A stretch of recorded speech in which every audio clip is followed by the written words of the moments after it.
channel asibu miyeng tabiraba punmakpu ahanbamuktada taramna okjari video asibu miyeng tabiraba punmakna video asibu like tawbiramu channel asibu subscribe tawdriba orkadi channel asibu su subscribe tawsinbiramu ngasigi video asi matang asi tawjaragi video asibu loiba phawbatang miyeng tabiyo ngasigi ahanba wahang asidi the only Indian president who was elected unopposed was A.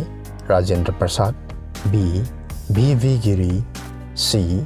S.D. Sharma, D. Sanjeeva Reddy.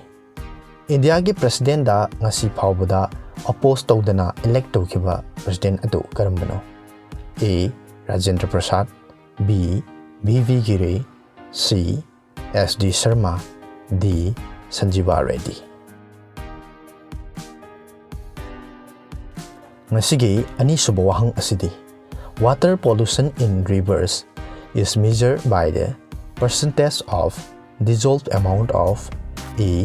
Hydrogen, B. Oxygen, C. Ozone, D.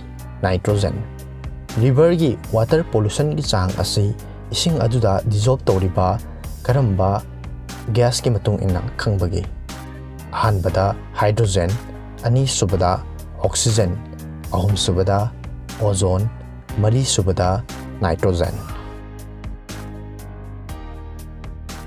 Ngasigi ahum suba wahang asidi stainless steel is a alloy whereas air is A. Gas, B. Mixture, C.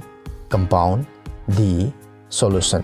Stainless steel haibasi alloy amani adubu air haibasi ahanbada gas, ani subada mixture, ahum subada compound, mari subada solution ni.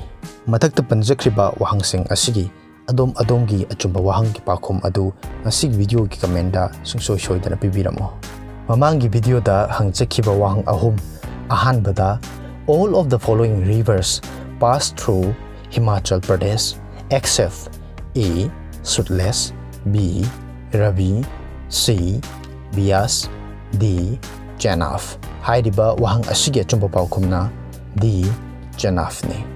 Ani suba wahang da which lake is partly in Andhra Pradesh and partly in Tamil Nadu? A. Pulicat Lake, B. Nagarjuna Sagar, C. Tungabhadra, D. Stanley Lake. Hairiba wahang asigi achumba paukumna A. Pulicat Lake ni. Ahum suba wahang da the preamble to our constitution includes all the following except A. Justice, B. Fraternity, C.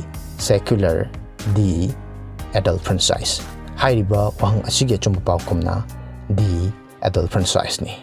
Miyeng tabiraba pumnamukna video asibu like tawbiramu channel asibu subscribe tawdriba oiragadi channel asibu su subscribe tawsinbiramu amadi notification bell da nambiyu mathangi video amada amuk thengnarasi ngasigi oinadi mayam punamakdagi kainabagi athang nijari.